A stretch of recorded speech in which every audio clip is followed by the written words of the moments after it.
What's good, Mogul Sam, and I'm back with another banger. Ngibuyile with banger. So ama-point engifuna ukwenza awu-4 engifuna ukuthi niwa-check before ni-execute i-entry kwi-market. So first thing first, into oyenzayo ukuthi you check the 4-hour charts.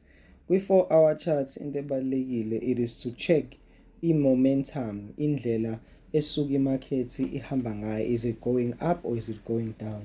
Then you go to i-1-hour charts. I-1-hour charts usuke ufuna kahle kahle i-market structure, meaning ukuthi usuke ufuna ukubona ukuthi is it creating ama-waves akanje, kind like it's going down, high, up, down, up, like iyenza ama-zigzag, so that you can actually be able to ukuthi udrawe ama-lines wakho. Then number 2, it is to go to a 15 minutes. I-15 minutes basically usuke ufuna ukuchecka ukuthi ama-candlesticks akho ufuna ukuwa-check ukuthi ame kanjani, uyayibona lonto.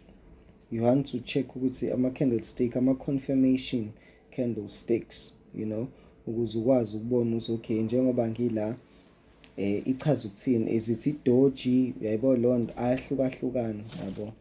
Then you go to i-5 minutes yakho. 5 minutes yakho nje usuke usubheka kahle kahle ukuthi okay, is it according to indlela obuyi-analyze ngakhona njengoba ubona la, so that uzokwazi ukuthi uyi-execute endaweni eyi-tip.